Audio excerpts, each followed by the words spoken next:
I've been sporting this Browning X-Bolt, guys, and I got to tell you, I've been really happy with it. They even have now the X-Bolt 2, the Browning X-Bolt 2. This is this stuff. I'm always, if you're in the market, it's always cool because I get listeners that they like write in and they're like, hey, I'm in the market for this, I'm in the market for that. One of the most common things is a rifle.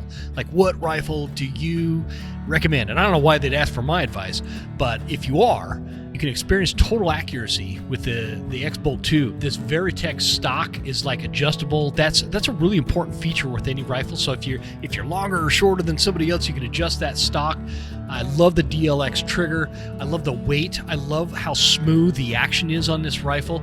You cannot go wrong with the Browning X-Bolt 2. It's legitimately a step up from like these over-the-counter type rifles. If you're gonna stick to that over-the-counter rifle lineup, the Browning X-Bolt really deserves a second look and serious consideration because it's not going to let you down. I absolutely love both of mine. Check them out at browning.com.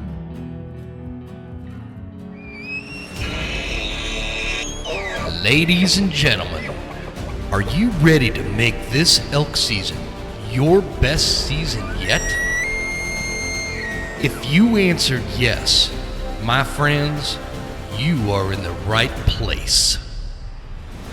From the Western Huntsman podcast, brought to you by Phelps Game Calls, welcome to the School of September, the most comprehensive elk hunting series on the planet. We bring you the world's top archery elk experts to talk strategy, calling, and everything else to get you one step closer to some of your wildest dreams. From the Broken Tine Studio to your knowledge toolbox, class is in session. Ladies and gentlemen, welcome to this episode of the Western Huntsman podcast. This is Jim Huntsman, your host, coming at you from the Broken Tine Studio right here in Heron, Montana, where we are enjoying some serious downpour weather the last couple of days, wreaking havoc on my job sites and my day job. And I've got another good one, guys. A couple months ago, I had my buddy Matt Schoeller on, and he is a guide in Greenland and is like this. What I see is like this up-and-comer bow hunter that I think we're all going to know. He really puts in the work and has a great Instagram to follow, especially if you like trick shots or whatever. Whatever you call what you're getting on these balls and shooting and whatever. So anyway, Matt, good to have you back, man. I appreciate you joining me. Yeah, thanks, Jim. I know we've been trying to do this for a little while now, and just with the busy schedules, with both running businesses and kids at home, and now kids are on summer break, so we got stuff going on. So now like your hands crazy, are totally but full. Yeah, thanks for having me back, and we'll do some chatting about some bow hunting and whatever else comes up. Yeah, man. I you know what I'm curious about? A lot of the discussion out there right now is kind of based around the situation with a lot of states are in this like state of drought. We had this real mild winter, and things are dry. I know, like, I've got some family down in Utah, and they're like, man, all our reservoirs are like half capacity. They're not even close to where they normally are this time of year. What are you seeing where you're at, man? Is it dry? What's going on in Colorado? Yeah. So, my house is at 7,400 feet in elevation. So, some would consider that pretty high in elevation, but I just took the dirt bike up over the pass here and did a little scouting mission and went up into the high country, and I was bivvy camping at, what was that, 12,400 feet. And we had a really not a great winter, not a lot of snow here, which in my business, I have an auto body shop and paint cars for a living. So we've kind of taken a hit there. I always pray when there's snow. I'm like, sweet, good for business. People are going to be sliding into each other.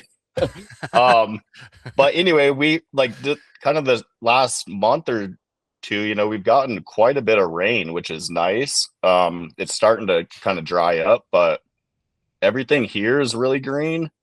Everything in the high country is really green, and there's still some snow up there, and creeks are flowing. Good. I don't know how long it'll last, but I do have a high country mule deer tag this year, and just talking to other guys in the industry, it should be, with a pretty mellow winter, it should be pretty good for the bucks up there. So, and I actually saw quite a few already working their way up. That's what I was going to ask you. If you were just on that scouting trip, the animals looking good in your neck of the woods?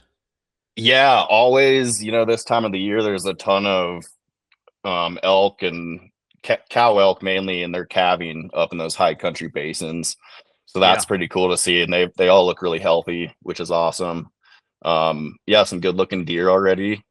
Not, I was just mainly going, in a month or so, will be give me a better idea of what's in the country, but this is a new spot to me. So I'm just kind of getting boots on the ground and hiking into some spots just to say, hey, I know there's probably going to be some deer here come September, but before I get to that point, I want to know, like, hey, okay, here's where I glass from. If there's a buck here, how am I going to put a stock on them? How am I going to get above them, And the spot I went to looks like a really cool spot, really hard to glass. And man, I hiked 3,000 vert to get into it, and just with my bivy tent on my back and just enough food for a couple of days. And it looks like a really good spot. And I saw, man, a really nice buck with some big bases on him. But in the spot he's in there for a reason, because you can't glass it from the road. You have to hike that 3,000 vert to get there. It's a pretty shitty hike through downfall until you get to above timberline. And then it's really hard to spot them. And it would probably take you, probably at least 2 hours to get into position. So I'm just kind of going out, looking at different basins, trying to figure out, put a game plan together. So I'm not trying to figure it out, when the season opens. And that's kind of how my dad always taught my brother and I to hunt the high country, is kind of, put in those scouting days before. And then hopefully on day one, you got opening day, you got a good stock, or, a plan to go off of. I think we just did an episode here with my buddy Jaden Bales now he's out of Montana. He used to be out of Wyoming, but it was a School of September based on like how to scout. And so I'm liking this topic right now, because a lot of people, you listen to a lot of these hunting podcasts and everybody's like, oh yeah, it's real critical to get out and scout. But not a lot of people talk about what that entails. Like, what are you doing to scout? Like, what is the goal? What are you trying to achieve? Those kind of things I think are really important. And, I've been doing a lot of it the last few weeks. Well, it's mostly like, it's more I'm bear hunting, which, spring bear is a great opportunity to get out and scout. And up here in Northwest Montana, the numbers are looking really good from the standpoint of, the buck to doe ratio on the whitetail specifically is looking amazing. Already seeing, like you were saying, some excellent bases coming in. The mule deer are looking good and healthy in comparison to what they usually do, in spring bear after a hard winter. And so that's a sign of that light winter we had. But we're not in like a state of drought here. We had a lot of moisture. We just didn't have a lot of snowpack, and so the elk numbers are looking really good. So I know a lot of the hunters that come out and see us in the fall at the outfitter, they listen to some of this, and I want you guys to know, man, the last 2 seasons, the numbers have just been incredible, and the elk are looking healthy. The bull to cow ratio is looking really healthy. I think it's, these are all signs for a good year. And that's, I think, critical from, you were talking about the scouting side of it, just getting out there and getting a feel for, and a lot of people listening aren't going to have the opportunity. Maybe they live back east or whatever, but any opportunity you have to just get out there and put those boots on the ground. My goal is to always just, not necessarily to locate specific animals, just kind of figure out where are they hanging out habitually? Like, where am I consistently seeing these animals? Is that kind of what you're doing? Or what, like when you went out this last time, and I know you said, mainly the scouting's really going to start next month for you, but like, what do you have, like an objective you're trying to reach when you're out there? Yeah, for sure. So what I'm doing now, and what I kind of always do, this time of the year, or just throughout the whole year, even, if I'm going hiking or just, I'm really fortunate. I can hop on my dirt. I can leave my shop, head up. I can get to the, trailhead, the 4x4 road in 25, 30 minutes. And then I can be at 12,500 feet on single track dirt bike trails in another 25 minutes from the trailhead. Wow. So I'm fortunate to do that. And I'm always, this spot that I went to, I couldn't get that high on the dirt bike, but I was kind of looking at basins where they're, you can't get a dirt bike close to, and just things that are kind of overlooked, But what I'm doing is really trying to focus on new areas and just always kind of figuring out, because you have an area that's good, and like the following year, it could be more people move into it, blow it up, or whatever happens. But also the big thing right now, what I'm doing is looking at these new spots, and I'm not necessarily looking for animals right now per se, because I kind of know, where these basins are located. There should be animals there come season if they're not already there. But I'm looking at trying to figure out, okay, these are the spots they'd probably bed, and I can see game trails going under the cliffs in almost little beds, where I'm like, hey, in the afternoon, their second bed, they're going to move to the shaded area. If they do that, which way am I going to try and, which route am I going to take to try and figure it out? So I'm kind of playing the scenarios in my head, almost, just figuring it out for myself. I haven't actually done high country mule deer with my bow. I've always been chasing the elk around here. And now with my Greenland schedule, that's half of my September, that I'm gone to Greenland. So I'm putting the elk on the back burner this year and got this high country mule deer tag. And I grew up, my dad was a big high country. I think he's only shot like a couple elk in his life, but him and his buddy were just obsessed with high country mule deer hunting. And he shot a bunch of them with the rifle. And my brother and I both got, when we were 12 years old, and he had us out there shooting high country mule deer. And it's just, it's fun. And I've always wanted to do it with the bow. And I'm just like, man, now I'm just going to set this first half of September aside to do that. And then I'll take off to Greenland and go do the guiding. That's awesome, man. I know a lot of guys that are like that, their preference is more mule deer focused, like Brian Barney. He's kind of that, man. Like if he had a choice, I almost guarantee he'd go after muleys instead of, he says, elk, And so mule deer are king. Mule deer are king. He says that kind of stuff a lot. And so, and it's interesting. I was kind of like that for a while. But I don't know, man. There's something about a screaming bull elk for me. It's like, I love mule deer hunting, man.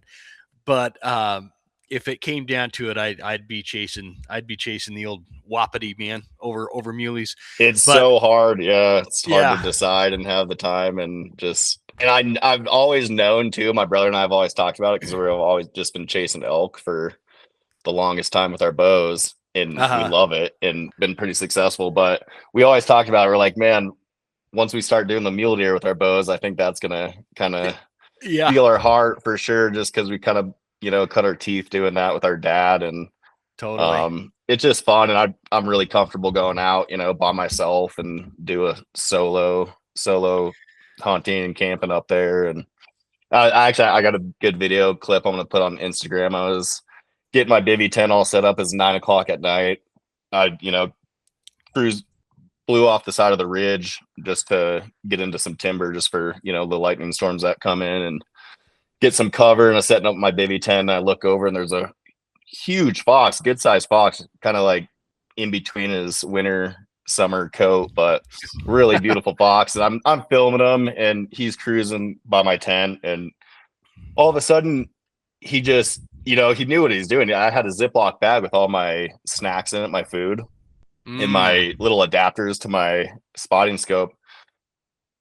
Grabs it with his mouth and books it. I shut my phone off. It would have been a sight to see if somebody else was up there, but I'm sprinting 100, 150 yards, screaming, growling at this thing, trying to get it to drop my bag of food with all my adapters in it. Finally drops it. Oh, jeez. Yeah, I was like, man, I'm glad I freaking got that bag. It's got all my snacks in it, all my Yeah, no kidding.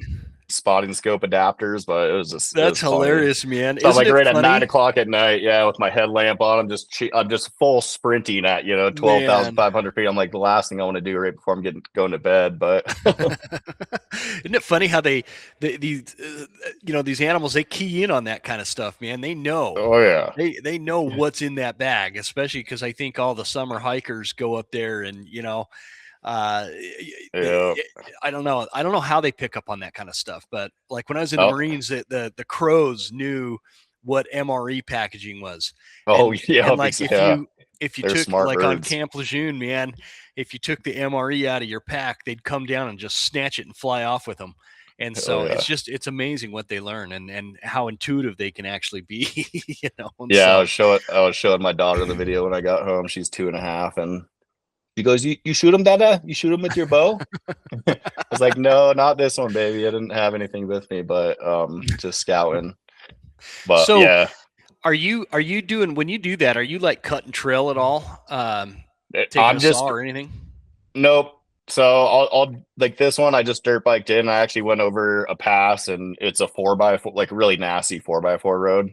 So I could do it in my truck, but it'd probably take me like 6 hours to get to where I'm going on my dirt Mhm. bike and my big XO pack on my back. I mean, I got over there in 45 minutes, Mm. and then I basically just ditched it in the woods, my bike, and um yeah, no trails where I was going. I just Yeah. cruising, trying to stay on the ridges, going up. It's just real heavy, thick timber. Found Bunch some of cool, deadfall, huh? yeah, deadfall in there, but also, man, I was like, man, I gotta check this out for elk too, because there's so many rubs and little benches in there, and going, Oh man, this yeah. is so. I was marking that on my Onyx too. Every little trip out, you just learn more and find new country, and Yeah. it's just good learning. And I just love it. That's all I really do. The free time I have, I'm either bow hunting or I'm scouting, and then the rest is all with my family and doing all that. So I really Mhm. have to prioritize my time with 5 kids. So Yeah, you it's do, man. That yeah, definitely like I don't know what I'm gonna my youngest is 15 now, and like okay. I don't know what I'm gonna do when Once she's she's up gone, and out of the house. And yeah. I've my two daughters are still both here, and my oldest daughter loves to go hunting. In fact, we've been out bear hunting a bunch. We went out a couple days ago with a buddy of mine, and man, we found this great bear spot, but it was like at the bottom of this valley where this creek was running through, and the mosquitoes were so gnarly in there. Like I thought I was going to get Oh, carried away, man.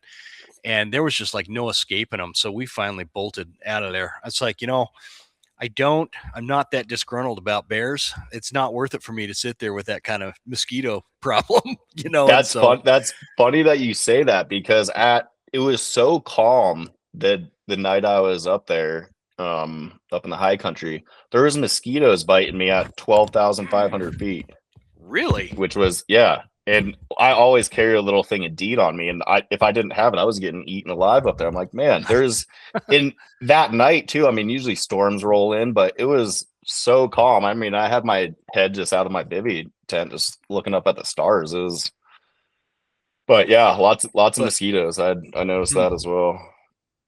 Well, and real quick, tell everybody, just in case they missed the last episode, um, tell everybody a little bit about like where you're at, what you do, your guiding in Greenland. Just fill us back in on that, just in case there's new listeners. Yeah, so I'm based out of Colorado here. I have a auto body shop and grew up in a little town called Basalt. Most people don't know where that is, but kind of in between Aspen and Glenwood Springs. It's called the Roaring Fork Valley. Um, yeah, I just grew up hunting, like I said, with my dad.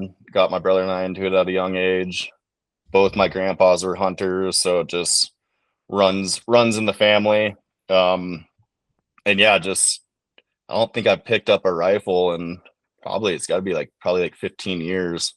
The last thing I Mm-hmm. shot with my rifle was a high country buck with my dad, actually, and Oh, really? he had just had double knee surgery, and I had this buck I was looking all summer and I could not locate a buck. And I've never had a problem asking people, just Mm-hmm. there's, and that's a big thing in this, hunting in general and just learning from people. And if you don't know, ask. And I was just struggling trying to locate a shooter buck this whole summer I spent, looking. And I was with my buddy and we were passing by the trailhead in this old Forerunner, and we were going up the 4x4 road, and I'm like, I threw it in reverse. I'm like, man, I'm gonna go talk to this guy. And I saw him he had a recurve bow, and he was putting it away in his truck. And I like, hey, just started talking to him. And he goes, I was like, yeah, I got the early season rifle tag for high country. And he's like, go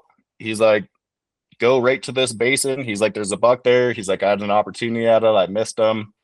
He's like, go in there and kill him. I was like, sweet. Told me where the buck was. I went up there, and sure enough, we glassed him up that evening and went in opening actually a day before with my dad. Went up there and he just glassed for me, and I went in and shot that buck. And that was the last thing. He had double knee surgery, and he watched me through the spotter shoot the buck, and he ends up coming out and trying to get a load and help me. I was like, dude, what are you doing? But Go sit in the truck. yeah, we ended up getting him out, and that was a sweet trip. So I really like what you said about not being afraid to ask questions. Let's talk about that for a minute, because I think that's, in fact, a good way to kind of segue into that or whatever.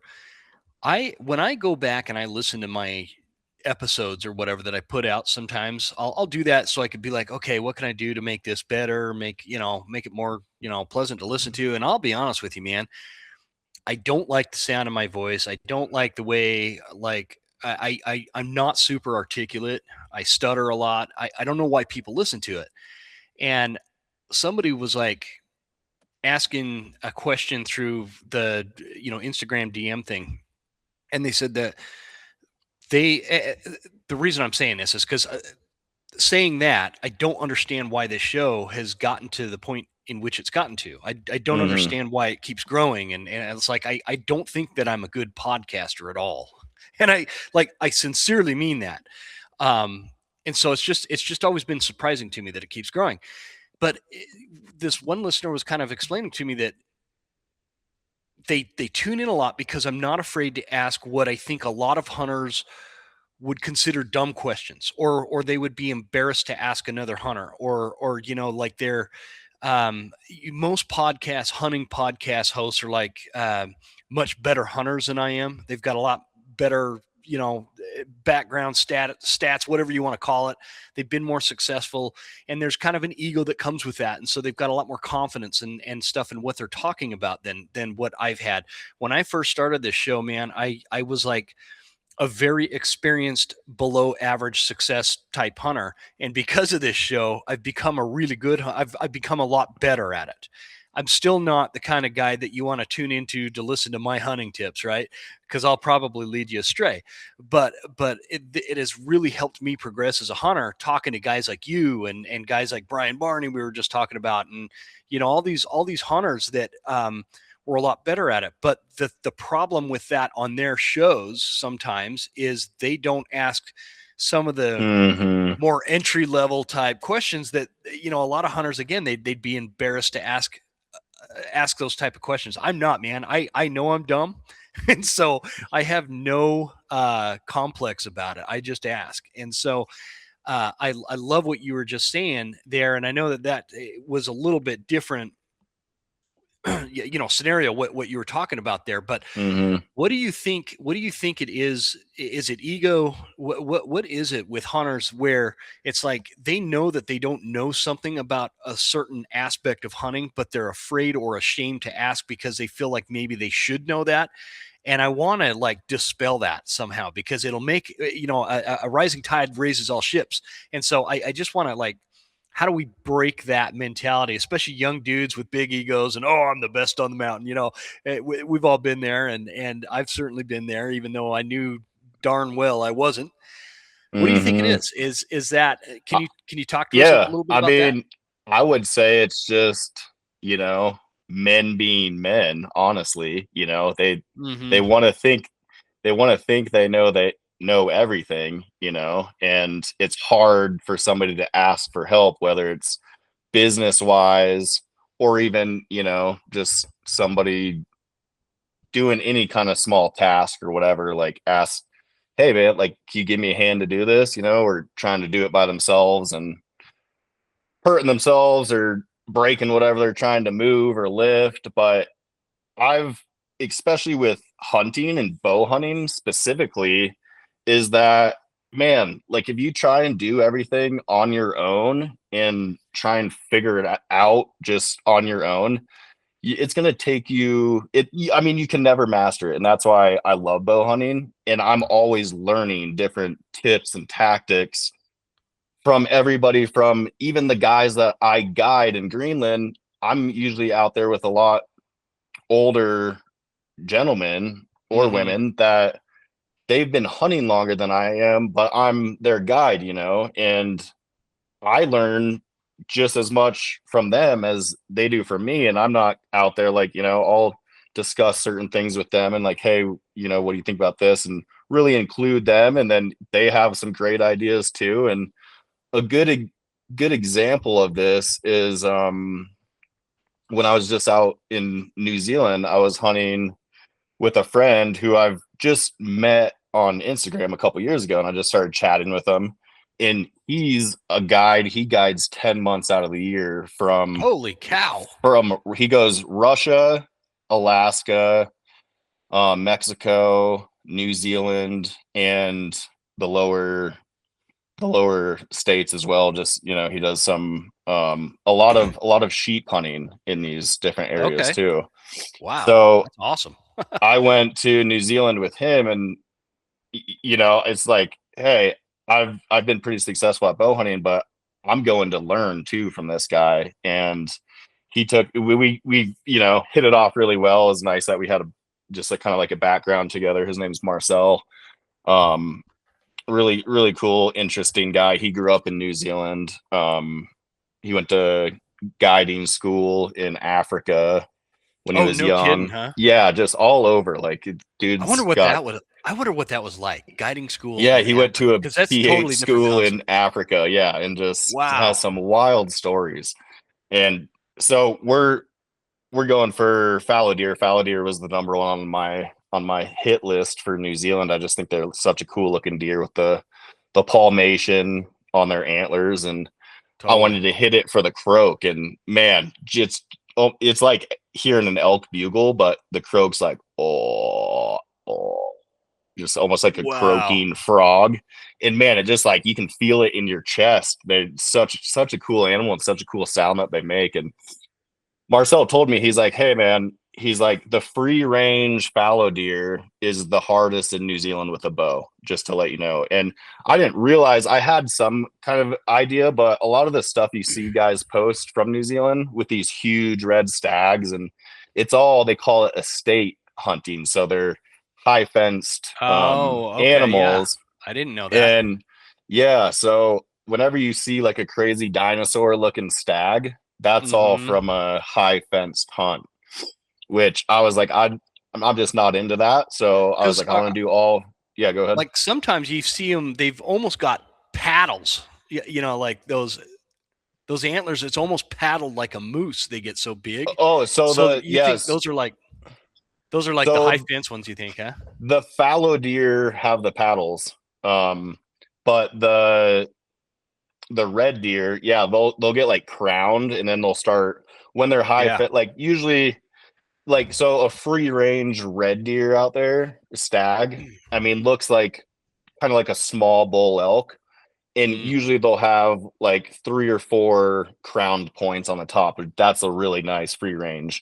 But then when you gotcha. start seeing these like dinosaur looking drop tines and just stuff growing out everywhere, they look awesome. But those are all, farm raised animals. People go and shoot them in a high fence, which, hey, if that's what you're into, that's what you're into. And you can also do that with the fallow deer. So I was like, no, I don't want to do that. I want to make a real hunt out of it. And don't get me wrong, like some of these ranches are really big with the high fences. So, you can definitely make it what you want. But we did all free range stuff, and he told me, he's like, man, it's really difficult with the bow, and they're kind of in more open rolling hills with a lot of this like thick brush, and they're like big needles on them, so there's pigs that can penetrate through it and the deer can get through it. But man, the first day we got there, we drove into a hut that we were going to stay in, and I put a stock on this one bedded buck. I'm like, man, he's in a perfect spot to stock. And I got up and I just could not I had to, cut 15, 20 yards, and I couldn't make it through this thick, needly brush. And Marcel goes, yep, stuff's impenetrable. And you can't crawl through it either because they drop the needles and you're just getting them in your hands everywhere. So we bagged that.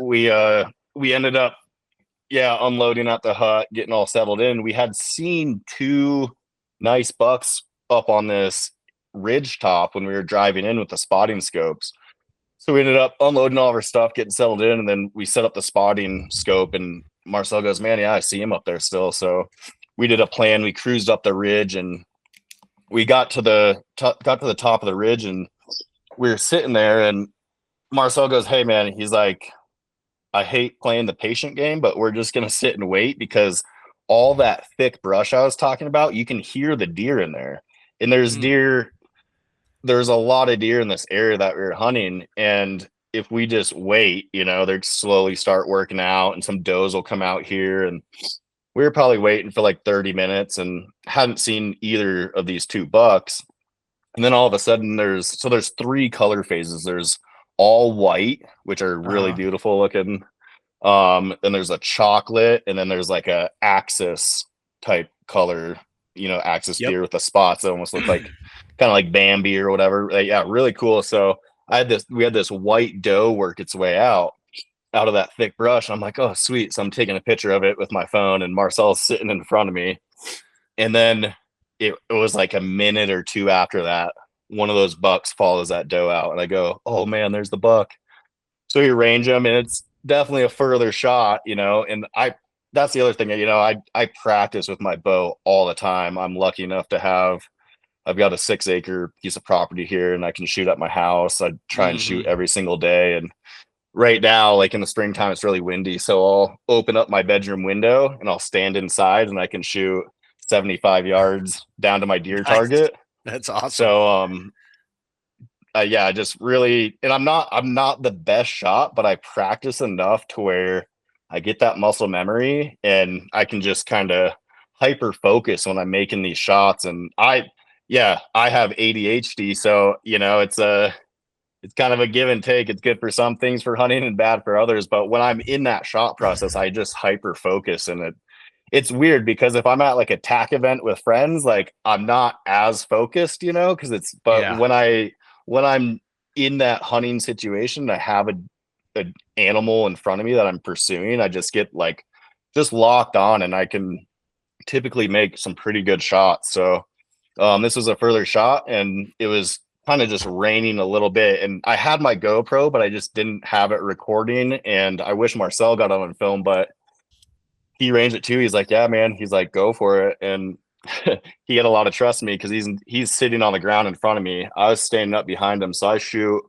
basically right over the top of his head. I mean, I was, obviously had enough clearing, but he got to watch that arrow too, just soar across the valley, and just perfect shot. It was liver lung shot, but thing just went up and made it to the top of the hill and just tipped over, and it was so cool. Marcel goes, man, I've never shot one before with a bow hunter on opening day. I was like, that was so cool. So we just, that's awesome. And that was the thing. I learned from that experience. I learned that, hey, get into an area where they are. And I've talked about this before in one of my own rules is like, hey, get into striking distance and then just wait for the animals to make that last move because, we didn't see them, but we knew they were there. And a lot of guys, and hey, I've done this when I was younger too. You just push in there like, oh no, if I get up here, I can see them, or let's just go a little further, then boom, the whole thing's blown up. But yeah, that was just another reminder of, hey, get into striking distance, let the animals work around. And if they go the other way, they go the other way, but you don't blow it up. You get another opportunity at them later. So Yeah. That's a good example of just kind of learning from others too, and just kind of little reminders and tidbits. Well, I got a couple questions for you after all Yeah. that stuff that you were just kind of explaining there. Like, one of them's just my own ignorance about like New Zealand and stuff. When you say free range, these animals are free range animals, and then you've got like the ranches or whatever. hmm Um, like, is free range, is that public land there, or what is that? Is it like who who owns the land you're able to hunt on? So for fallow deer hunting, there's very few places with public land. They call it dock land, which is like their public chunks. So Oh, okay. Marcel had permission. They run sheep on this huge ranch that we were on. So the fallow deer are usually on private property. So we Mhm. were hunting private property, but it's not It's a not fenced fence. in. It's not Yeah. fenced in. They're not raising the deer to be harvested by a hunter coming The in. animals aren't like privately owned by the entity that owns the land. No, Okay. exactly. So, in the estate hunting or the high fence hunting, they call it estate hunting. It just sounds better than high fence, but those are the huge, big 14-foot fences, and they're bringing in. It's really crazy how it works. I got to just see some of it.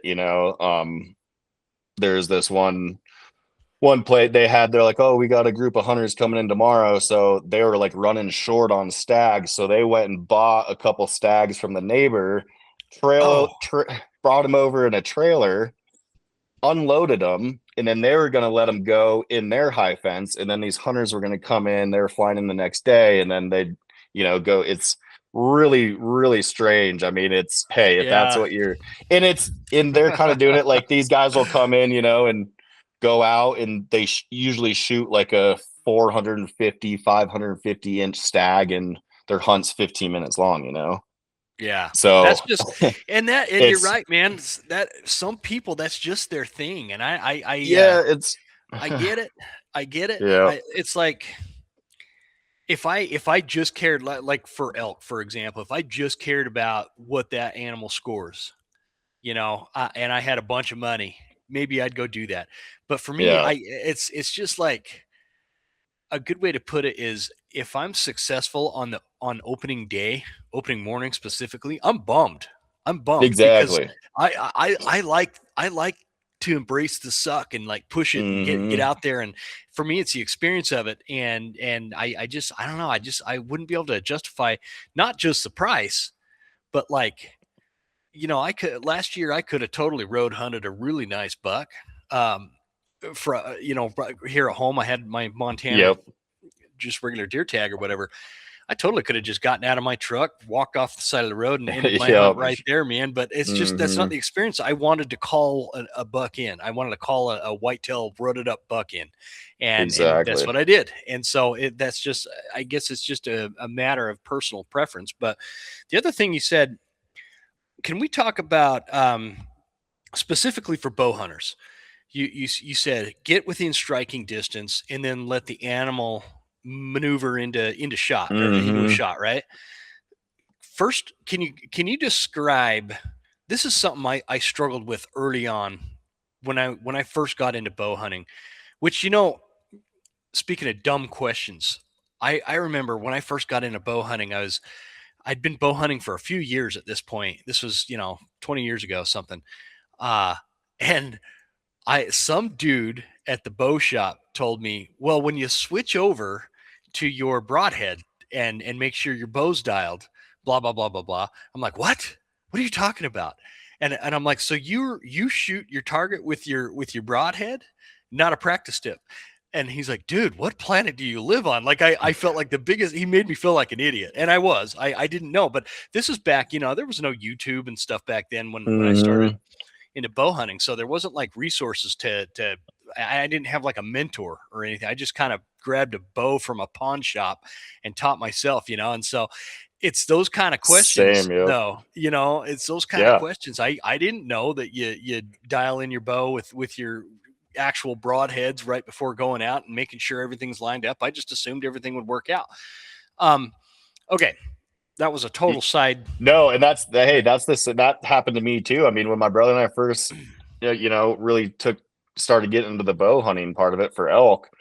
I remember I think it was like the first year we were out, we had been bow hunting all season. And then same thing. I was like, man, I should try and shoot one of these broadheads at like a target, these ones that the shop just sold me and I screwed on. And I was shooting a 100 grain field tip all summer long. And then they sold me 150 grain solid, 4-blade broadhead. So I go to shoot, and my bow at that point, I was shooting a Mission Matthews bow. It's like the lower end Matthews, but I mean, I killed elk with it. I go to shoot at like 50 yards, and I'm like 2 feet low.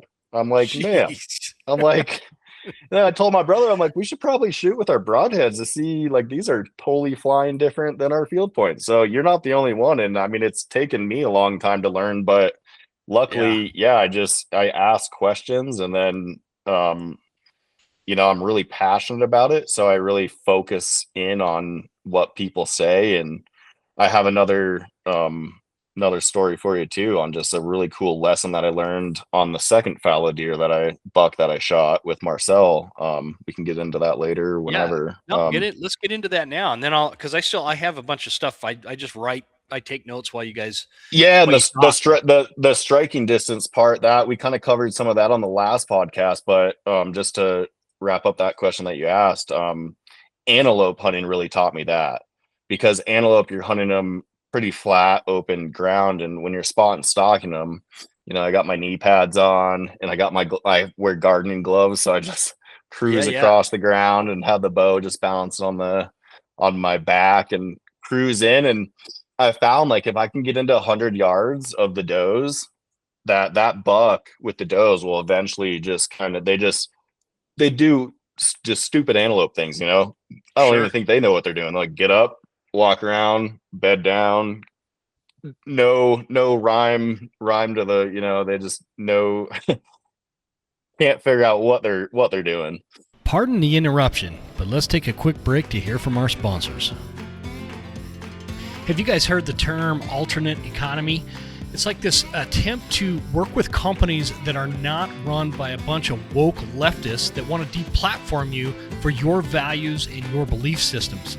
I'd like to introduce you to Precision Pay. Precision Pay is a dedicated payment network built for the Second Amendment and outdoor recreation community, turning payments into a powerful network of shared values that prioritizes privacy, lower costs, and uninterrupted service, all without the risk of being deplatformed by these leftist nut jobs. Join Precision Pay to pay securely by bank without the privacy risks of credit cards. Save money and support our community. Enjoy promotions, discounts, and content. Membership is free. Folks, dedicated payment network built for the Second Amendment and outdoor recreation community is right up my alley. Help America, help yourself. Check out Precision Pay at myprecisionpay.com. A couple things I really love: American-made products and bow hunting. When you can put the two together, it just makes sense. It's a great combination, especially for me. I love this Easton Archery 6.5 bow hunter arrow. I've been pulling that thing back for a long time with this arrow and send them flying all over the place. So, guys, Easton Archery is a great partner for the Western Huntsman. It fits our values. It fits everything that we believe in. And American manufacturing is back, and it's ready to take over again like it used to be and how it should be. Whether it's hunting arrows, target arrows, components, stabilizers, accessories, you can shop it all, build your own arrows, whatever you want to do. Check it all out at eastonarchery.com for a full lineup, or check out your local retailer because they're probably going to have them too. Again, check it out, eastonarchery.com. Love these guys. Thanks for listening. Thanks for those who support our sponsors. Let's get back to the show. And sometimes they'll just stand there and stare for a while, they're like aliens. Yeah. But I'm like, hey man, if you can get into 100 yards and just let everything kind of unfold, you have such a better opportunity. And last year, that's how I killed mine. I got into 100 yards. The buck ended up, moving to a different spot, and then the does moved, the buck moved. So then I was like, all right, well, I crawled another 20 yards to make that 100 yards again. And then all of a sudden they started all the doe started coming across and feeding across in front of me, and then here comes the buck in the end, and end up shooting the buck. And it's just patience, and just waiting versus just pushing it and then blowing it all up. But so yeah, that's the striking distance part. And then I mean it applies to everything. I mean, just like that last story with Marcel and I on that fallow buck, same thing. Like we could have pushed in there and blew it up, but we just waited, and they fed out and had no idea we were there, and got to shoot at a buck that, wasn't keyed in on us and didn't jump the string or anything. So that was that it just worked out, just kind of patience kills the buck is what Brian Barney says. Yeah, no, that's true, man. I'd be curious to get your take on this get within striking distance when we're talking rutting elk. Just out of curiosity, like, is that something that do you stay on that? Like you can, because are you, when I keep getting tongue twisted here, man. Yeah, you're fine. Are you calling elk or are you spot and stock? I'm usually just spot and stock. My brother and I have called him in before and shot him that way. But I always have, even if I'm not calling, I always have a diaphragm in my mouth, because pretty much every time, I mean, probably 80% of the time that I've shot my elk, I always do just a cow call to stop them, Sure. Because if they're walking by, they'll stop and look, or if they see you draw, they'll like bust and then you stop, and then they'll usually turn back and give you a shot opportunity. But I like to, if you can get into striking distance of them, or if they're moving, try and just kind of dog the herd, just get in front of them, let them come past you or feed around you.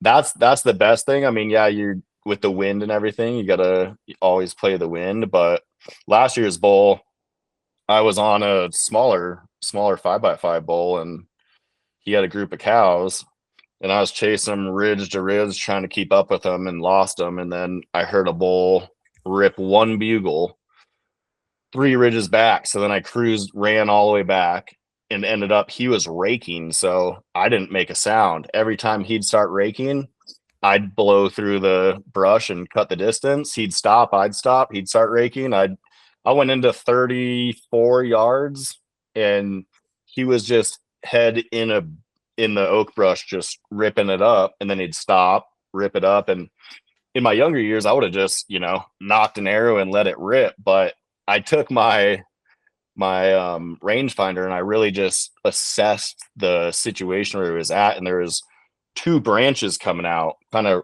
covering up his vitals. And I'm like, you know what? I'm shooting an expandable, and I'm not going to risk it, So like, just stay still. I just kind of went back and let him do his thing. And I just watched through the brush. He took one big step back, exposing his vitals, and drew and just smoked him right there. But end of the story. Yeah. Huh? So, yep. And Sweet. never made a peep, which was awesome. So that's awesome, man. I don't, that's, I've never done that. I've never even had a shot on an elk. Well, that's not true.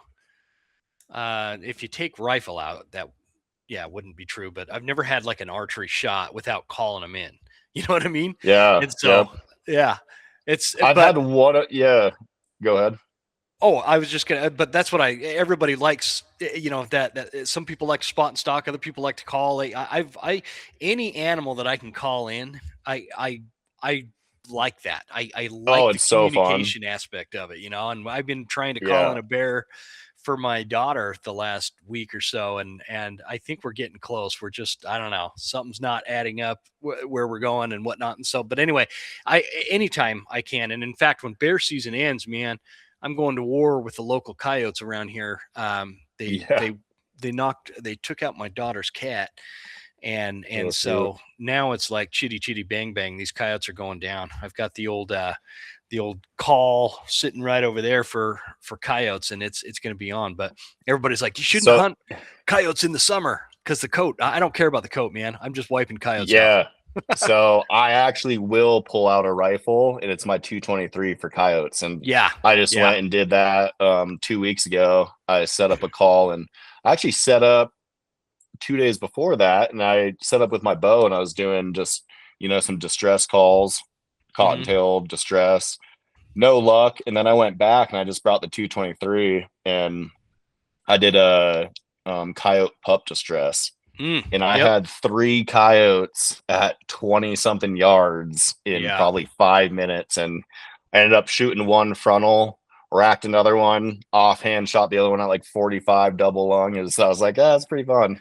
Awesome. And I I know it mean, is. It's a hoot, man. yeah, they kill all the cat. I mean, they're just, say, I mean, for deer fawns too, they're starting to Yeah. fawn and hey man, do your part with the predator hunting too. And Yeah, I mean, if you just save a couple of fawns by getting one coyote, I mean, that's to me a lot. There's a lot of discussion about, oh, the more coyotes you kill, the more they breed, and you end up with more. And I don't know if there's anything, truth wise to that. But what I do know is if I take those coyotes out now, those fawns that are on the ground now don't have to worry about mhm, those coyotes right now. It's going to take a true, while for these exactly. Yep, coyotes to like replace themselves, and it's that's just, right. gosh, I've got these Tacticam cell cams on my property and on our homestead here, and they're Hmm. just they get more and more brazen as time goes on. Like they're showing up right on my driveway camera at like 10 o'clock at night, which is pretty rare. They usually stay away from the house, but you can actually see the house in the camera, and they're just Oh casually yeah, walking up my driveway, and yeah, they're going down, man. It's time. I've been yeah, letting them slide for too long. exactly. No, go Uh, get them. so tell me about the second fallow deer, man. Yeah, that was awesome. So, I mean, Marcel goes, "Hey man, like he was expecting, we were there gonna do it was I was there to be able to hunt for 10 days. We are gonna do probably, I told him I was like, hey, we're gonna go for tar. We were gonna go for Himalayan tar if we had time. And Marcel's like, man, I don't, we'll see how the fallow deer go with the bow. He goes, it's really freaking hard. So we might be here, the whole time and not be able to go do the tar. But ended up shooting one on day one, which was awesome. And it was, I mean, you can't really pass up on an opportunity like that, just even on day one. It's like considered like a smaller buck that I got, but I mean, I'm not a trophy hunter with the bow. I just whatever Yeah, me opportunity, and neither. especially, I'm going halfway or more than halfway across the world. I'm like, hey man, I think he looks awesome. Like he's a freaking trophy to me, and he is a great buck. But anyway, so Marcel's like, man, we can go, go out and just get into some more action. And How many? How he many? Is it like a certain amount of fallow tags you have, or is it? no, it's in New Zealand, there's no hunting season, no bag limit, Oh wow. nothing. So that's the thing. They have no natural predators there. And I was telling Marcel, like, man, you guys have so many animals and no predators. He goes, no, we have the number one predator and they're hunting these animals year round. He's like, it's people, you Yeah, know? yeah, yeah. And so, yeah, you can come in. I mean, obviously, people come in to hunt during the rut seasons, Hmm. which April, May. I mean, it goes on. There's mountain chamois there, which are really cool too. But yeah, you can literally go out and if you want to go get meat or whatever, you go call in a stag, and there's places you get helicoptered in, and it's awesome, man. The kind of terrain and country there, just flying in on a plane, I'm like, man, that valley reminds me of like the valley that we hunt in Greenland in the Arctic Circle. It looked like that, and then they have Yeah. like jungle, and then they have the beaches, and just some steep freaking country too for the tar. We'll get into that, but yeah, so he's like, hey man, let's go chase some more fallow deer around. They're croaking, and he let me do some stalks on my own. And um we got into one single buck at like 16 yards, and they make these little rut pads. Hmm. So they kind of like check the rut pads. It's almost like a elk wallow kind of, but Oh, okay. they use these rut pads to kind of like, mark dominance in their territory. So we had one close to his rut pad, and he was just croaking, and it was really cool. He was just in the thick brush, and I think he didn't wind us, but he caught movement, so he took off. And we go, man, let's just start working. We climb, halfway up the mountainside, and we're just gonna work our way down through the valleys up to the next ridge, glass from the ridge, work our way down, and just slowly work the country. And we're just, slowly doing that, just crawling to the top, glassing. We finally got a few ridges over, and 2 more ridges over, we saw a buck, and he had about 10 does with him. And we're like, sweet, there's our target buck, Yeah. And the thing that we had, which some, new hunters or people that just don't have the experience or the confidence, there was 2 fallow does up above us in the next valley. So when we crested that next ridge, those 2 does were going to see us no matter what. So some people, like Marcel was saying, is like, man, a lot of people would just stay there and be like, oh, we're stuck, we're frozen, we can't move, we can't get to our target buck because those 2 does are up there, they're gonna bust up the situation. But we go, man, we're gonna get slowly over the top of the ridge, then we're gonna just run, we're gonna sprint across the bottom of this drainage up the other hillside, which for one, it'll cut the distance faster because this buck's running these does and we don't know if he's going to take off or what. So we wanted to cut the distance quick, and we were out of sight of the target buck and his does. But if we sprinted across too and not just slowly worked our way, it kind of pushed those does up and away from us, versus if we were just creeping along, they'd be like up something, Yeah, and they could work down and then blow up the whole situation on the next valley, which our target buck and his does were at. So we sprinted across, those does saw us, obviously pushed up, and we're like, sweet, that worked out. Back to a crawl, catching our breath. And that's another thing, people say, oh, you don't have to work out or, be in shape to be a successful bow hunter. I go, okay, that's fine, but we just sprinted 300 yards. And when I say sprinted, we were booking it, and on uneven terrain. And then I'll be able to make a better shot because my heart rate's going to drop a lot faster, get to a resting point before somebody who's out of shape. And it's like, hey, that's when, you have a window to make a shot.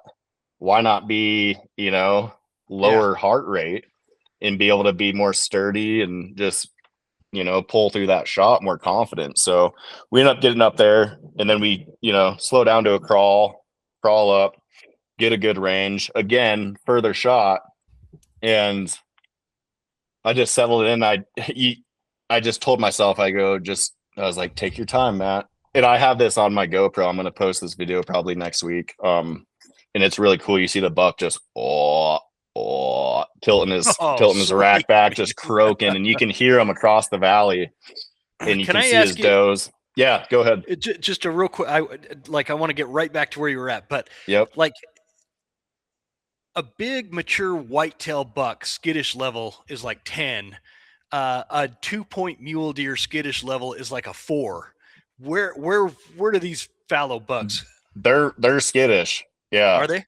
Yep. Okay. They're skittish. Okay. So that's why Marcel said, with a bow, it's a very hard hunt. With a rifle, I mean, you go in, you could fill your tag, and wherever you go in New Zealand, you could fill it very fast because you can shoot up these drainages. And with the long range shooting these days, I mean, it's a no brainer, and you can really, you can shoot a nice buck because you can pick out what you want. But yeah, they're freaking skittish. So you gotta, I mean, you're definitely got to be on top of your game. So we had wind that was nuking down in the valleys. So we're up at the top, get a range. Marcel got the range too. He's got his binos, and we made sure both of his rangefinder and my rangefinder were compatible, and they were shooting the same distances. But just we confirmed the range, dialed my sight, just told myself, I'm like, just take your time, Matt. Just held perfect, and shot broke, pulled through it. And Marcel goes, man, he goes, he's pissing blood. He's like, he's pissing blood. And he goes, it's a little far forward, but he's dead, and he started running. And I thought I hit him just like perfect right behind the shoulder. But what happened, which I wasn't aware of, and this is like, the number one takeaway from this whole New Zealand hunt for me, which is a very small thing, and people might say, "Oh, that's dumb," like you were saying before, like that's a stupid thing. But no, it's this. Marcel told me, he goes, "Hey, when we were crossing those previous 3 valleys, he goes, the wind was just nuking downhill, just in the bottom of those cuts. Up where we were, it was still windy, but it wasn't that windy. So what happened when I didn't compensate for that, so I Mm. just held right on where I wanted to hit because it wasn't very windy where we were. And I've known, pay attention to the foliage of the grass around the animal to see what the wind's doing there. Yeah. I forgot about that little tip. So my arrow, I'm kind of shooting a little, like people would say, probably middle to the road to light arrow setup. But it drifted about 6 inches forward and went right through the jugular. And man, it was a very lethal shot Whoa. because he was only Yeah. on his feet for about 3 seconds and then just cartwheeled once he got over the ridge. But Marcel goes, "Hey, I didn't want to, I was thinking about telling you that, but I didn't want to get in your head before the shot, and I go, man, that's such a good point and just something to be aware of when you're going in on a stock, or just, like you get so hyper focused on just the task at hand. But once you start taking in all the little factors of the weather, always the wind, obviously, I knew I had the wind because it was going downhill, but I just didn't realize the amount of change in the wind once it got to the bottom of the valley. So yeah. Can I dig into that a little bit? Yep. When this is something it's always hard for me to figure out how to, like, both ask and explain to hunters. Mm-hmm. Like, how much do you compensate? Let's say you've got a breeze, you've got 1 foot high tall brush, and like you said, that's actually a great tip. And just in case somebody doesn't know that, but always watching that brush and how that wind is impacting it and what direction it's blowing it and all that kind of stuff is really critical. But how much do you compensate? The brush is getting like blown to, like, I don't know, 2 o'clock. It's not like getting blown down, but it's a good solid breeze, probably 15 to 20 miles. Because one time, I'll tell you, man, it was like divine intervention, man. This buck must have been living right, but I was drawn back on this buck, this mule deer, and as soon as I was just applying pressure on my release, this gust of wind came, and it Mm-hmm. literally blew my arrow up and over the back of this buck. And, Oh yeah. scared the buck off, all this stuff, because it slammed into a tree right behind him, which if it would have just went into the brush all quiet, I would have probably been fine, but it whack, into the tree. Oh yeah. So, that's totally a separate thing. That was like this weird freak gust of wind. Mm-hmm. Like I said, I was joking around. It was divine intervention for that buck, And, Yeah. so, like, for you, how much are you compensating? Are you pulling? Are you just kind of Kentucky windaging that thing like a few inches to the left, to the right, whatever? Talk to us a Yeah. little bit about So that. there's a lot of variables in that one right there, Jim, because depending on, it's all going to be different for every individual, because depending on how heavy their arrow setup is, how much FOC, like the weight up front that they have, the weight of their arrow, the poundage that they're pulling on their bow. So what I like to do, which I was talking to you about earlier, when it's really windy at my house, I usually have like a left to right. It's usually, yeah, a left to right wind. And I'll shoot out my window, because it's really hard to judge it when you're out and you're getting blown around, just like your story about your buck. When you're getting blown around, you can't tell how much your arrow's really drifting, because when you release, you could get a little gust of wind and jerk your bow. So I like to stand inside where it's totally calm, and then I can just hold basically right on where I want to hit. And at different yardages, I can see how much that affects my arrow and the drift. Gotcha. With my setup, it's not crazy, but I mean, that also, that fallow buck that I shot was 68 yards. The first one that I shot was 81 and a half yards. So there are further shots, and that's on those fallow deer. I mean, that's usually what you're getting, especially on these Sure. free range ones where, you know, it's open country and hard to get close. You know, it's Mm-hmm. just rolling hills and not a ton of cover. So yeah, I mean, I would Okay. say just test it out, and definitely test it with your broadheads. Don't Yeah. like, you won't get as much drift with a field point because that's just more aerodynamic and cutting through the wind. But once you put on that broadhead, especially like a fixed head, man, that thing, you'll be feet off, you know, depending on Yeah. Yeah. how much it's gusting out. I shoot the Evolution Hide expandables, but they're still, you know, they're still drifting quite a bit. I have one right here actually.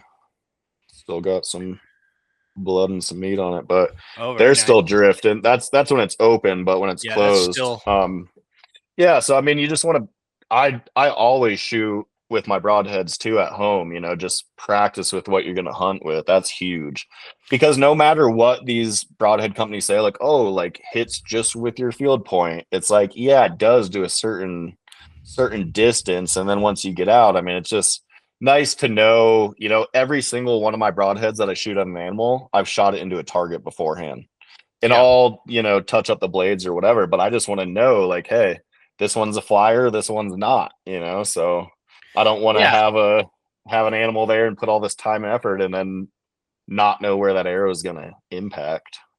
Yeah, I think that you explained that pretty well, because there's a lot of nuances involved in that. You know, the type of bow, you know, the arrow weights, everything that you were saying. And I'm a fixed blade guy, and I shoot this big 150 grain sucker right here from Oh vantage yeah, point. nice. Yep. And this one has a little blood on it too, actually. There you go. Heck yeah. But that's always a good sign, right? Yeah. No, and I've always been a fixed guy too. This is the Yeah. last year I switched, but But I think that there's a feel that you get, particularly with whatever bow you're using. And like you said, if you're shooting a lot and you're on targets, you're outside in different weather conditions and in different scenarios, you know, shooting up, shooting down, all that kind of stuff is way better for people to kind of figure that little nuance out you versus have to. a couple of guys talking on a podcast. You know, it's like I always talk about, you know, I've gotten to the point as an elk hunter where I know where the elk are going to be on a specific mountain. I just kind of know, and it's not something I can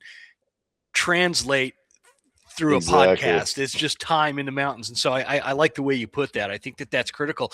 I think that it's important to stay on that point, that a lot of stuff that makes people consistently successful as a hunter, specifically as a bow hunter, I think that a lot of that is you know, people are looking for these answers on things like podcasts and YouTube and all this stuff. And the reality is, as much as I love doing like School of September, I should get you on for a School of September, by the way, or whatever, talking about this kind of stuff. Man, so much of this is going to, like, it's gonna make sense. Let's say you're driving down the road listening to the School of September. Oh man, oh yeah, that's a great tip. I'm gonna keep that in mind. And then, you know, 3 months from now, when it's actually September, you're gonna totally forget. It has to happen to you. It has to happen. Yeah, exactly. So like now, because that arrow that I launched at that buck flew right over his back, over that divine intervention gust of wind that came in. I will never forget that. I will always keep in mind what the wind is doing right before I let that arrow fly. You know what I mean? And so I think it's great, man.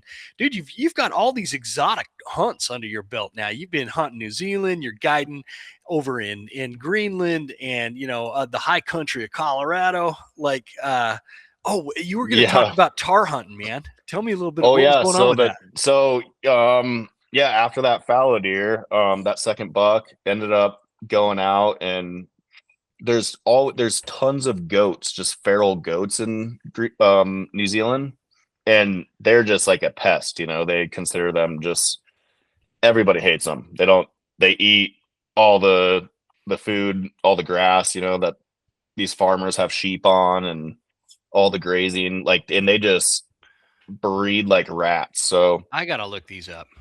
So Marcel goes, man, let's go for some just some some goats. So we just went and shot a couple feral goats, and then after that, had an opportunity on a fallow doe, shot her, and I brought back a bunch of the fallow meat. It's so good. But yeah, anyway, so that was the first few days of the trip, and then we drove I was looking at this picture of this Himalayan tar here. You were Yeah, able to isn't bring that crazy?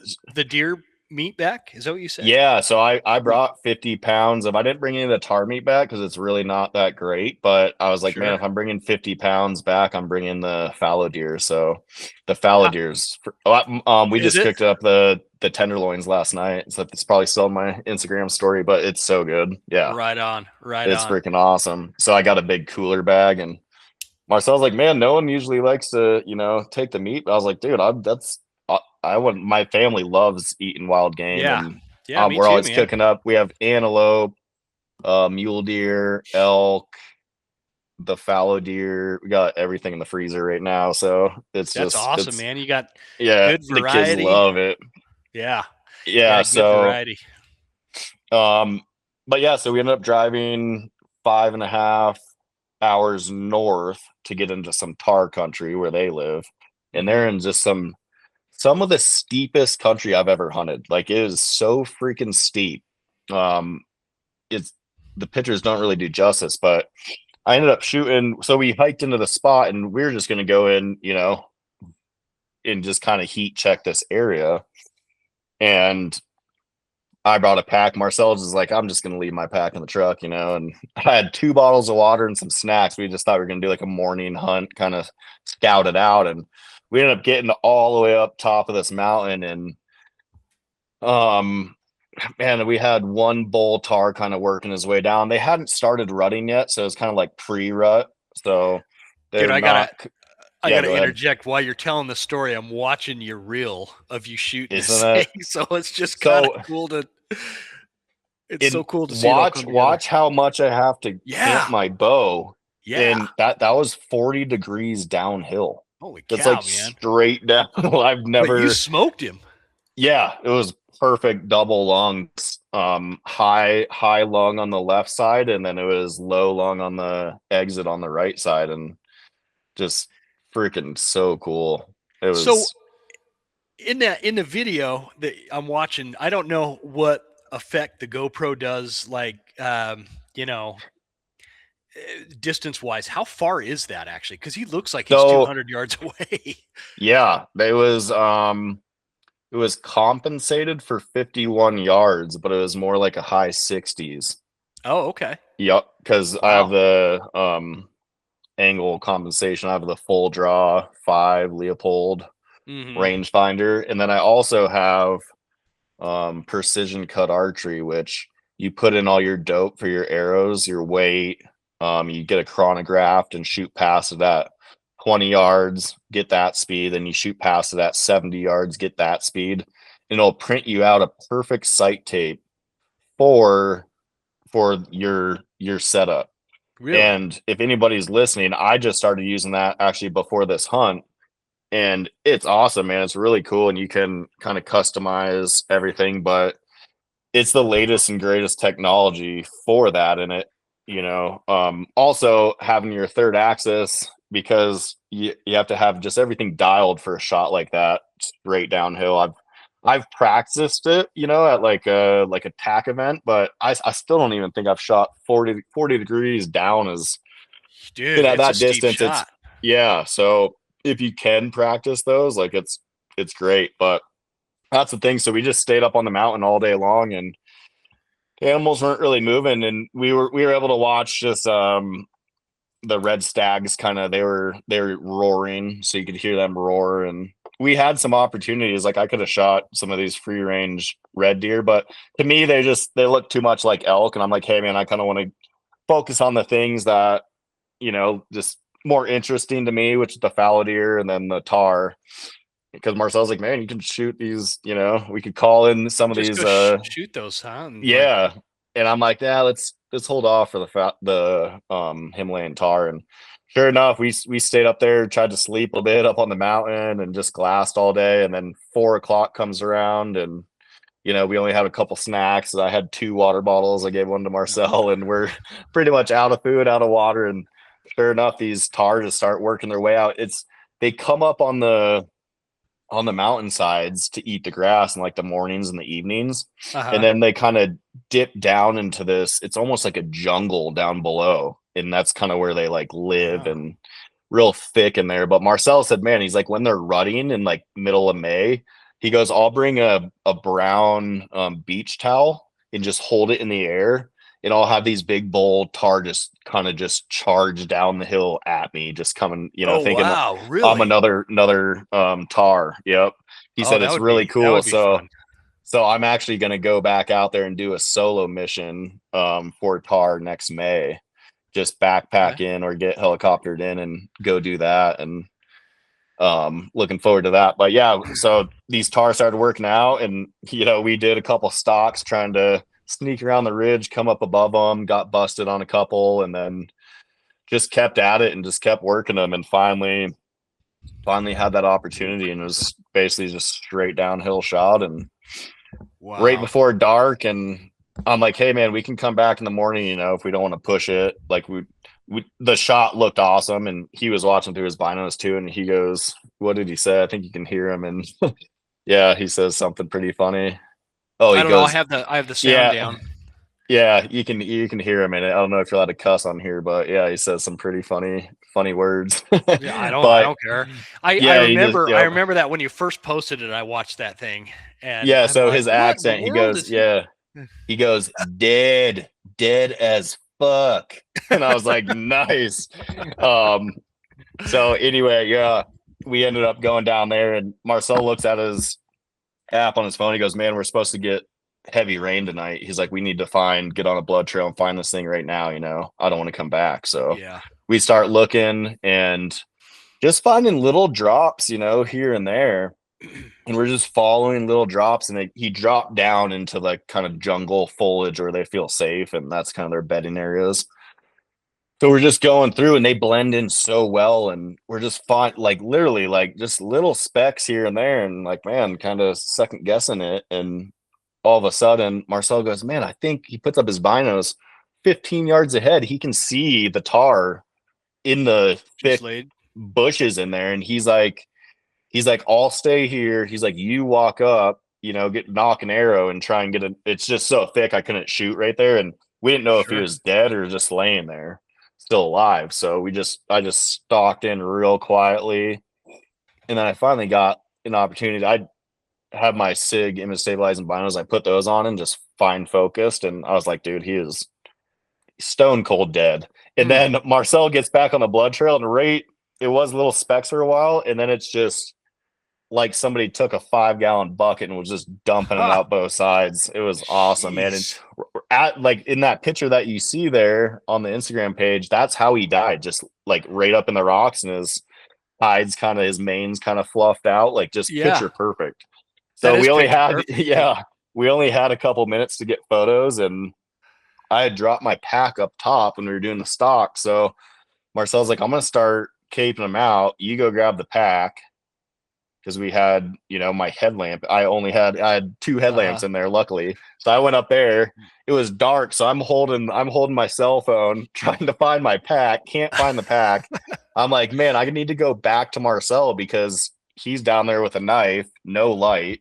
So I get down there, and then I'm like, dude, I can't find the backpack. So I'm holding the light for him. We're both kind of working this animal. We finally get them all butchered up, and then we go up and get the packs, get everything, or get my pack, come back, get everything loaded up, and then just start working our way off the mountain. And man, we didn't get off until I think it was like 9:30 at night. And I had thrown in a couple of these little organic sparkly lemonades from this it's like a New Zealand lemonade. But I was like, the whole way down, we were both so thirsty and just hungry. We were like, dude, our lunches are, we had some sandwiches in the truck. I'm like, I just can't wait for one of those lemonades. Like, oh man. And we're hiking down, and I'm like, holy shit, like there's like a little mini, like a porcupine or something. And it was what the heck are they? Little hedgehogs. Oh, really? They have little hedgehogs up there. I'm like, man, what the heck? Yeah, just really, yeah, just such a cool country, just really cool experience, and the hunting's awesome too, you know. And Marcel's like, man, he's like, you know, come out here next year if you want to do. He's gonna just like, you know, throw me some pins to go. He's a local, so he knows some good public land spots, and just send me in on my Well, own. so And that's kind of what I wanted to ask you a little bit about is like the logistics of going to New Zealand to hunt. Like, first and foremost for people listening, is this something you can basically just you can DIY it? It sounds. yeah, yeah, exactly. And Yep. and like so, a guy going out there to hunt maybe some tar and some fallow deer or whatever, um, is it feasible to spend a week over there hunting for like getting there? So you don't need tags, huh? Nope, no tags. So is it Um, feasible like a week if a guy had 5 grand to go do that? yeah, I mean, Or the biggest cost is probably just like the airfare. And mhm, then also, if you want to be helicoptered into spots, you can get helicoptered into some really remote areas, which is, awesome hunting because you're just in these. The only way to access it, is if you hike yeah, for hike for a week to get there, or you helicopter in. And the helicopters are fairly reasonable. Um, just talking okay, to Marcel and some of the other guys, they don't fly any like float planes or bush planes like they do in Alaska because everything's so freaking steep. It's all helicopters. So sure, you can charter a helicopter, and they do that for hunters all the time. They'll drop gotcha. you in a spot. For fallow deer, my understanding is you need to know somebody that has access to, like I said, a big like sheep ranch, or just like a big area of, it's usually private land where the free range fallow deer will be. I mean, like I said before, you can go and you could go shoot a fallow deer in a couple minutes in one of the high fenced areas if you want, and it's Yeah, going but to be if like it a massive yeah. like. But yeah, and that's just very expensive, I mean, those huge red stags that those guys are shooting, like they go anywhere from like, 10 to like $50,000 animals that you're shooting. But yeah, Yeah, I the think free most the people listening to this are they wanna go yeah. DIY it, So go and deal. So the tar and the chamois are two of the, and the red deer, the stags. the red deer. You can do the free range stags, and you're going to be shooting obviously, smaller stags, but it's still awesome. Dan Picard, he goes over quite a bit. Brian Barney's gone over, and I think I think he got permission on somewhere to, he said on one of his podcasts, to do the fallow deer. Remy Warren does it a lot. He goes over for Mhm. fallow deer. He has access to some ranches and stuff for the fallow deer, and the fallow deer hunting's so cool. I mean, I would recommend, if you're going that far, like find a connection or contact somebody, or even a lot of these, like the outfitters there that have the high fence, they also will probably have somewhere like, or everybody kind of knows everybody in the industry down there. So they'll have Sure, like some so kind of connection. And yeah, probably for like, I don't know, couple grand or something, you could go get some permission to go run around on some fallow deer properties. I know, yeah, yeah, that's Dan that's what Picard I does it was a lot. yeah, I was curious And about that then, because like, the flights are, $2,300 and less. mhm.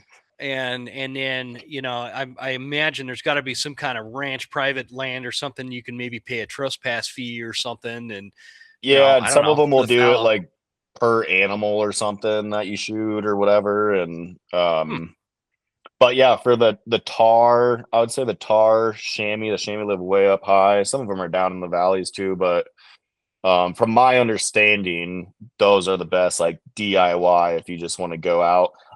Just yeah, from talking to Marcel for the last couple of years, I'm the kind of guy like, hey, I'm also using the whole Greenland gig is like, hey, I make money doing that. So like I used the extra money that I made guiding last year.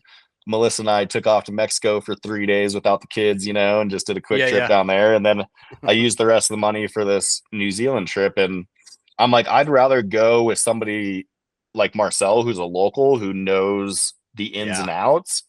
And we just became, just hit it off really well. And then, it's almost like I tell people, same with like fly fishing. Guys are really into fly fishing. Go with a guide your first day, see what kind of flies they're tying, see what the Mm-hmm. fish are biting, see what parts of the river they're fishing, and not saying you're going to go back to their exact spots, but then you have an idea for the rest of your trip. Like, hey, this is what works. This is the time Yeah. of day that they're fishing these fit. Like, it's Well, kind of like, yeah, yeah, you just get nailed a it, little man. ahead of the eight ball. That's exactly, man. I absolutely almost killed myself trying to catch a fish with a fly rod for like 2 years. And I won this guided fly fishing trip at my job back then. It was one of my options. Go on a 2-day guided fly fishing trip. So I did.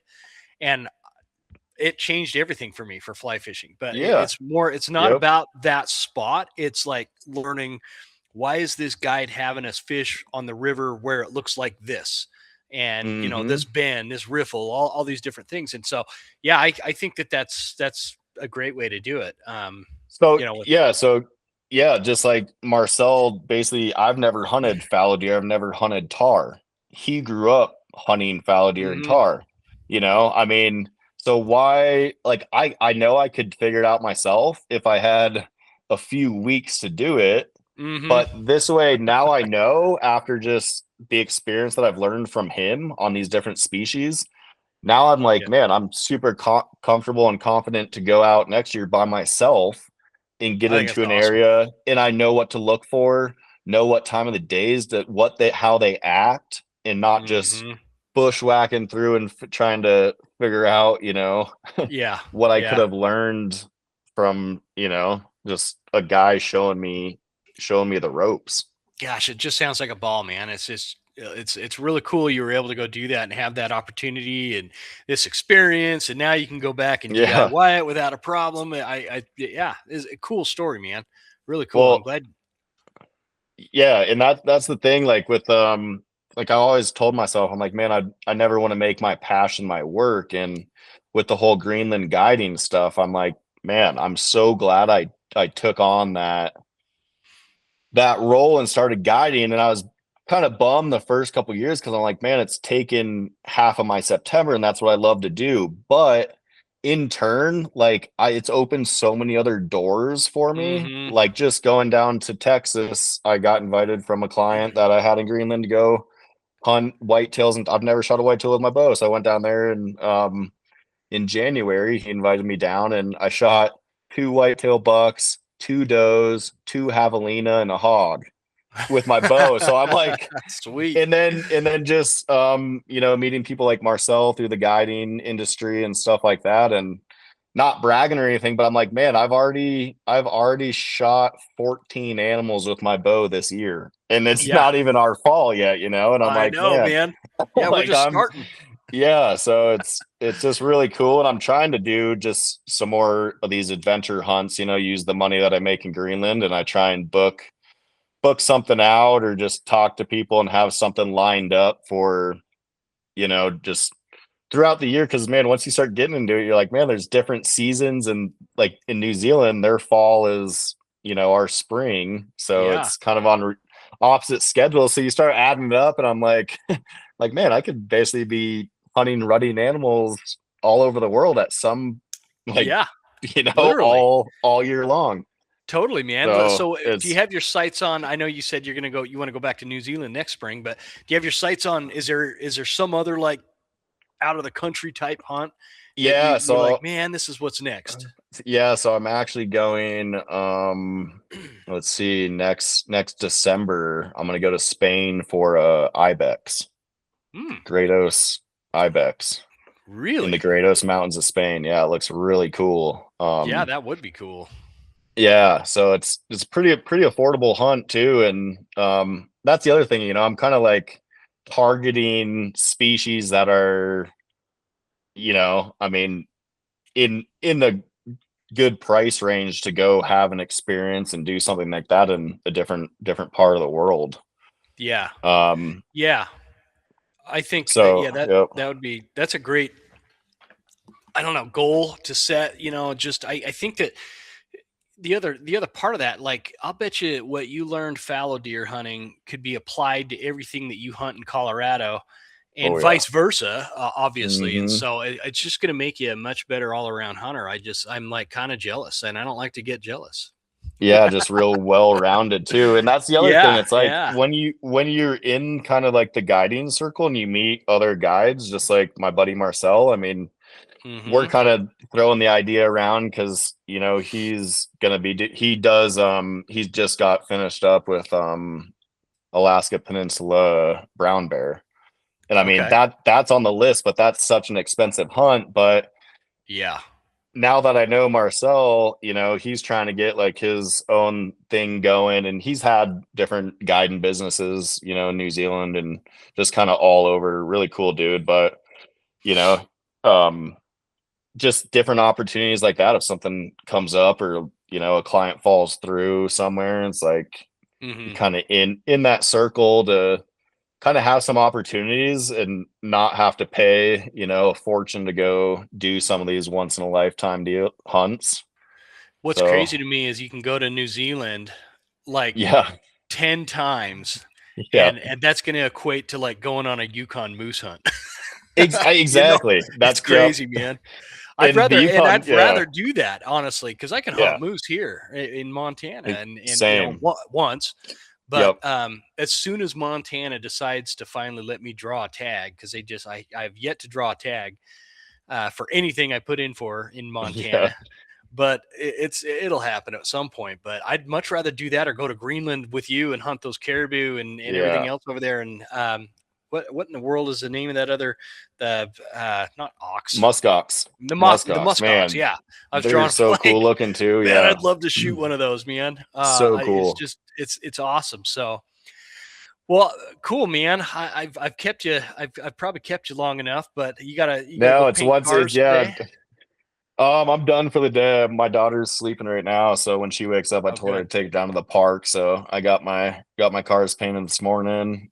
Hit the gym like you this morning, which was good. Got Yeah, that out of the way, and then yeah. went into work and knocked out some paint jobs, and Cool, man. now just doing the family stuff.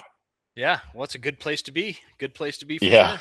So my wife and I, we're actually taking off after this. We're gonna go do a little scouting for 4th of July camp out. We're gonna do. We're Oh, gonna go check out sweet. this new river and see what the camping situation because we've got a big trailer and all that. We pull up. It's Heck not yeah. that big, Yep. but anyway. So, but we want to go scope it out before, and it's still bear Yeah, that's it. season, so I'm gonna take my There you rifle go. for a ride.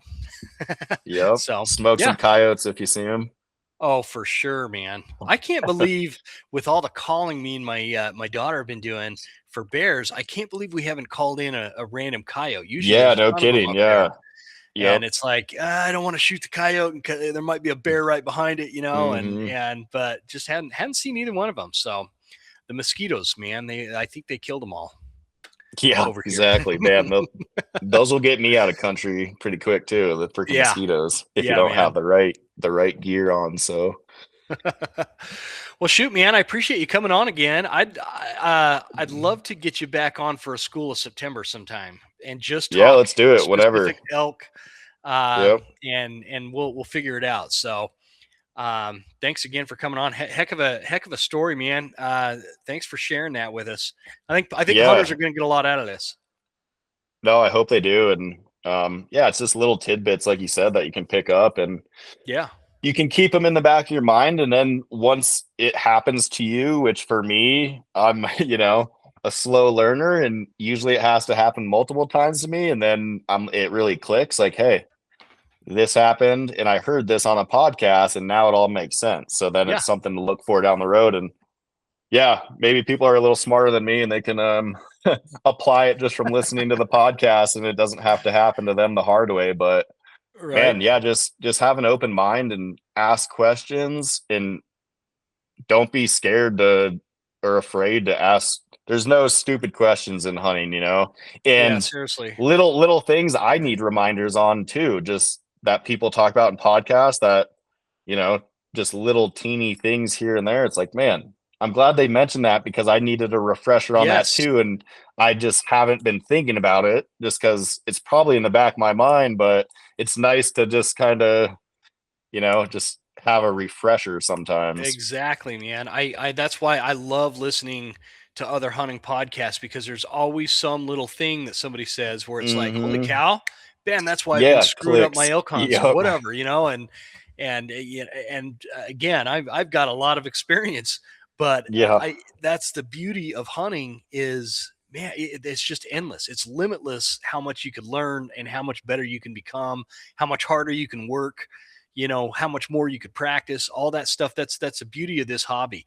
It's not boring old golf where you're going to get real good. And then there's just, I don't know. I don't know golf well enough to judge it. Right. But I Yep. just feel like there's a lot of things that you can be passionate about in life where it kind of peaks out. And I feel like hunting has this endless climb Mhm. and there is just no real peaking out, man. You could just always become better. So Yeah, and you think you have it at one point, and then the next time or the next shot you have, you totally whiff it, and you're like, yeah, all right, I gotta, reevaluate. I'm not as yeah, good as I thought I was. And you just seriously.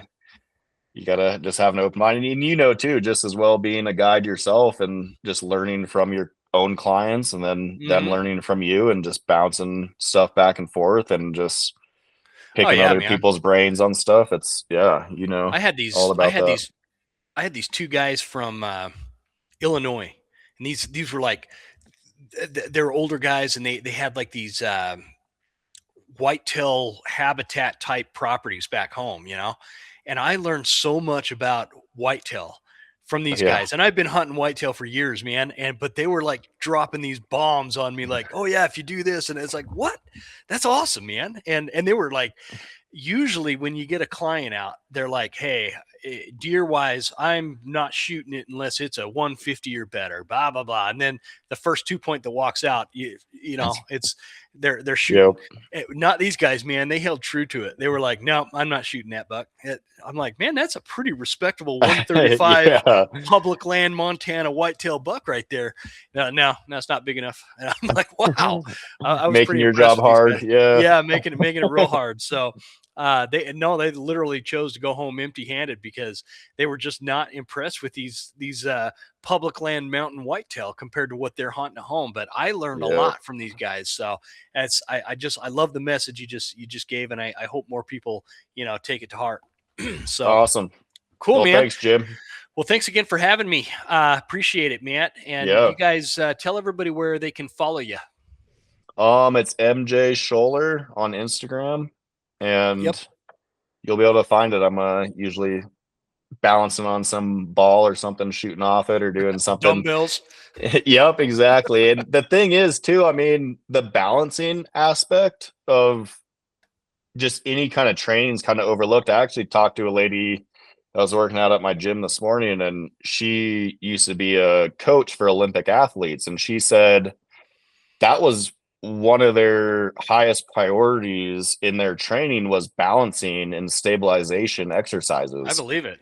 to trigger little muscles that you can't really hit any other way. And not only that, but the mental focus that it takes to stand and balance on something like that. So For sure. it looks like it's just fun and games and it's cool to do, but I'll tell you what, when I'm shooting or trying to make a good shot while I'm standing on a ball, that is the closest thing I can replicate to shooting at a live animal, because there's so much to focus on, and you have to everything has to go right to be able to make it work. And it looks easy when I do it, but man, it's not easy, dude. It's not easy. So it does not look easy to me when you post those. I'm like, dude, I would break my neck trying that, but I should. I've been doing some different things. Kind of, that's why it's fun doing this podcast, man. Because I meet dudes like you, and it's like that inspires me to pursue a higher, I don't know, just a higher concentration and focus on this thing that we do as a hunter, and it inspires me to be better. And I think that's the beauty of it. But yeah, you guys listening, make sure you're following him on the old Instagram.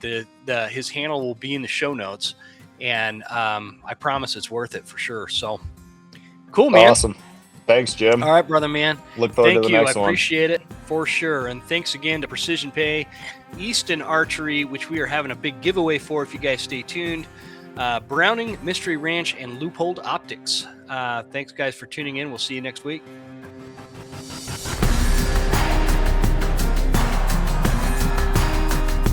You made it! That's the end of the episode. Thank you so much for tuning in. Please make sure you're following us on Instagram at The Western Huntsman and write us a good review at Apple Podcasts. Thanks, guys. See you next time. Stay Western, and I'll see you